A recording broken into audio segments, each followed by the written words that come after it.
Well, hello everyone, and welcome back to my channel. Okay, so today we're gonna talk about BMT.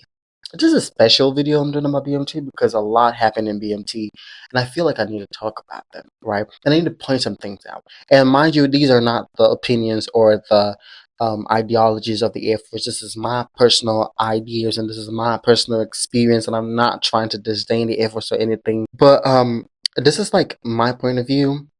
This is like my experience, and this is what I went to BMT. So stick out and find out.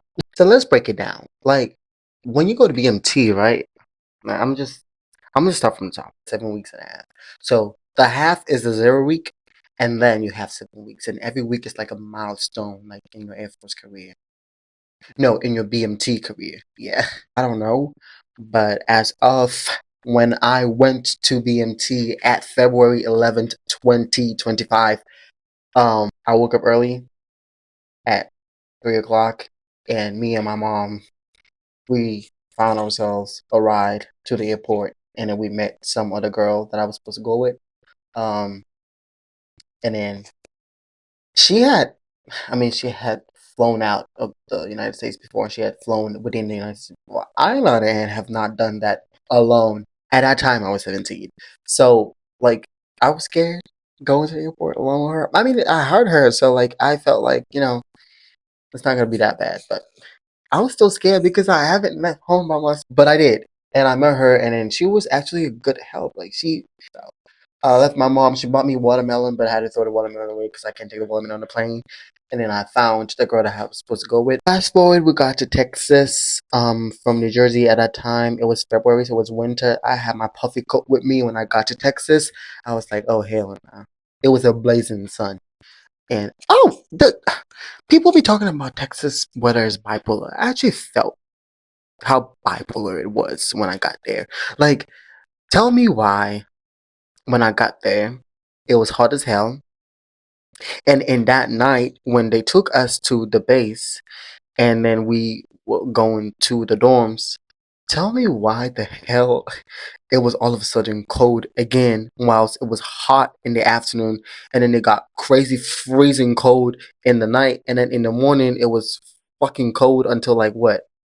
Until I don't know, like 12 o'clock, and then it got hot again, and then it got like, bro, chill. But yeah, we made it, and then me and her, we went to the I think it's called USO. Yes. So we got into USO, and then bus game, and I felt like, oh shit, it's getting real. And then like we got to the base, and then we got inside the base, and then we the driver gave us a heads up. He was like, y'all better put your phones away before they come in, because when they come in, it's gonna be crazy afterwards. So say your hello, say your goodbyes, and put your phones back in your bags and prepare for the worst. I actually put my phone away before I actually entered the bus because I was way too scared. When I took it out to say goodbye again to my godmother and my mother, and then I put my phone in my bag and I locked it. And then he parked the car like in the front of the building, like this big building, like there's something you walk through before you go. It's called the in for the RC Center or something. But we were in the bus, and then this MTI just walked in, blasted our ass, gave it to us, like screaming and everything. And you know what's funny? So when he came in, I felt the energy and everything before everyone else started getting it in the back. And then when he said get off the bus, he looked at me. So I like we went straight up into the room, like the big building, the center. And then he was like, like give us all the lectures. He wasn't smiling at us, give us all the rules and regulations. Like you're getting chewed up on like the very first second they see you, bro. Like the very start of it. Like once you just before you get off the bus, like you're gonna shoot up until you finish, you graduate, even after graduation until you leave. You're still getting chewed until you leave. Yeah. So we got chewed left to right. We didn't even know why we were getting chewed, but for some reason we were getting chewed. So we got chewed, and we went to sit there. And then we had our first taste of the. And then we got our first taste of the MREs. So when I first had the MREs, right, I actually liked it. I mean, it wasn't. So the likeness of it is not about how nice the food is. The likeness of it is it's about like having a taste of something different, right? And it's not tasting bad. It's cool to eat an MRE. That was the feeling. That's why I liked it. But it got to a point deeper in BMT when I started. For some reasons, I had to eat MREs for a lot of the times.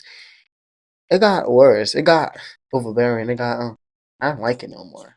People that hated it from the start, but I actually liked it, and then like grew to hate it because I ate it too much. So whilst you are at the Mustang Squadron, you technically get to they train you what to expect in your other squadron. So they tell you like the things like they teach you the things you would need. That's where they start like chewing you up. That's where they start picking child runners, like the guidon bearer, stuff like that. Like that's where you get like picked up. If you have any prior experience, that's where you show up. Like dorm chiefs are actually like recommended from there, but when you get to your squadron, it might change. So if you turn out to be a dorm chief in the Mustang, you probably might not be a dorm chief wherever you go to. Like that's a fact. The MTIs do whatever they please. You get recommended by the other MTIs, and then your people, if they love you, might actually elect you to be a dorm chief.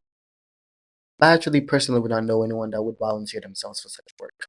So when you go to first, you go to I think uh is it 2-8? Yes, the 2-8 something squadron. That's like the gateway to other squadrons. So you stay there for like that first week. When you get there on Tuesday or Wednesday or Thursday, you stay there till Saturday, and then start from that time from Saturday you move on to your next storm in another squadron. So I was in that the Mustangs, yeah. We were there, and then on the Saturday we moved to our new squadron. I got into the Wolves, the 381st Squadron. Yes.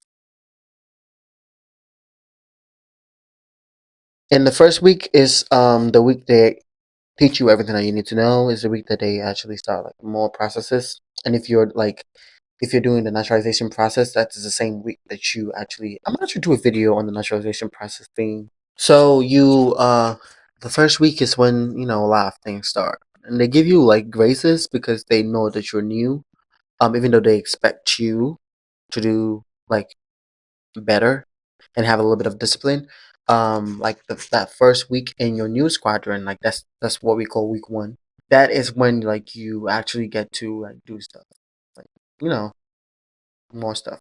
When we first got introduced to PT, it was cold as a motherfucker, and then we were forced to go out there without gloves. So we had just the PT gear and the PT pants. Let me tell you, we didn't understand what the fuck the man was saying when he was talking. The man, someone was supposed to explain something to us, how to run the PT, how to do push-ups and stuff. Bro, it was too cold. We weren't paying attention. Like, I can't get. Our hands were frozen. Jesus Christ. Whew. I actually knew one kid that actually left BMT with the hands with the frostbite that he got the first week. It was that cold. In that very first week, you get shaved, you get issued your uniforms, and then you get most of like the shots, and then you get like screened, drug screened, health screened, like blood screened. That's when I found out that I was sickle cell. I had the sickle cell trait, and then I was put off hold for a long time. No PT, no nothing. I got the dog tag. I didn't get to do PT for a long time. That actually explains why my PT score was actually not 100, because why was I not running all that time? Like when if you're a truck star like I am, which I am, when you're when you're a truck star like I am, and then you don't run for like what 3 weeks, you get down. Like so that explains why my PT scores were one kid over there, he knew I was fast, right? So he planned to do all the like he was like, I'll beat you in the race and stuff like that. I was actually gonna try and beat him, but I could not because like I didn't run for like 3 weeks, bro. Because I still did good. I run 10 minutes flat. Exactly. But I did like bad than what I knew I could do, so I was not pleased with that. And that I blame on the fact that I didn't get to run for 3 weeks. Yeah. like getting trained in weaponry, like your first PT test, and it's your first like practice recruit area check. Like they check your area for like cleanliness, like able to fold your shit like pretty good. So you get your name, so you're not a fuzzy anymore, and like but they expect you to be once you get the name tags on, the name patches on, like it means that whenever you do anything stupid, you get written up like that's the place where you get recycled. They either test you for like that's a chain of command paper they give you. It has like a lot of information on it. They expect you to know all the information by week 3 because they randomly choose 5 people from your flight, and then they ask them questions, and then they ask them to do like drills, the basic drills, and then like week 4 you just get your name patches. Yeah, you get a academy on week 4. And you shoot on week 4. Yeah, you take your EOC on week 5. You take your PT test on week 5. I think the gas chamber is on week 5 as well. Yeah. So the gas chamber, the PT test, the EOC. Week 6 is Spacer Forge. You work towards Spacer Forge. You go. Some people leave on a Monday of week 6. I left on a Wednesday. Of week 6, and then you come back Friday, and then the next Monday you're preparing to graduate, and then like the Tuesday you actually. So the Tuesday naturalization process, you finish up everything. You should have you should be naturalized on Tuesday. And then on Wednesday, you graduate. And on Thursday, you graduate again. And on Friday, you ship out. I don't think I'm surprised that I made it through because I went in with the idea that I can actually like make it. But when I got there, I got skeptical. I was like, wait, it doesn't look like I'm gonna make it because of like the sickle cell trait they found out. It looked like I was gonna get kicked out, but praise be to God. But oh, I did witness people get kicked out for PT and then for like people doing stupid shit. And I got people also got recycled. Like that one kid with the big head. He always caused us trouble. He was one of the reasons why we did a lot of push-ups and stuff. But it was a lot of experience. It is. Our MTIs were actually really good. I had a master sergeant and a technical sergeant as my MTIs. They were mean and they were fierce and disciplined, but they were actually good. You could see the good heart that they had. My flight was actually like a good flight, but we were a bad good flight. Every time that, whenever it came the chance to prove that we were good, we always messed up, and so we were never good in the eyes of the people that mattered. But we were good that we knew that we were good. We got the best PT flight. Yeah, we was the PT flight, academic flight. I think we were 1 point off or something. Yeah, but it was fun. Like I actually liked the experience. I must admit sometimes I hated it because I was like, what the hell have I brought myself into? But most of the times it felt pretty good. Like it wasn't crazy. It wasn't like I'm about to die. Something. When you're going into stuff like that, right? So what you have to do is you're gonna have to go inside with a mentality that whatever you're doing, you can do. You just have to do it better. They teach you because they might say, oh, but they expect you to be able to learn it and do it better. That's why even if like you gotta do more than you think you can do, and then you would realize that it's rewarding because they know you can do it. They just need you to realize that you can too. So if you realize that you can do it, then a win-win, right? And then like teamwork, they're big on teamwork. Like, bro, I can tell you the number of times we had to do push-ups because one person, one person, it just takes one person to do something that's stupid for shit to go far left. I liked it. I feel like I liked it. And I liked the people I met. I mean, I hated some, but I liked the people I met. They weren't really crazy that much. Um, yeah, this will be the end of my video. Like, if you like want to know specific stuff, because I feel like I really rumbled around and didn't really say anything useful. But if you feel like you want to know more, just like ask me in the comment section. I'll tell you everything you want to know. So, guys, thank you again for sticking with me and See you in the next video.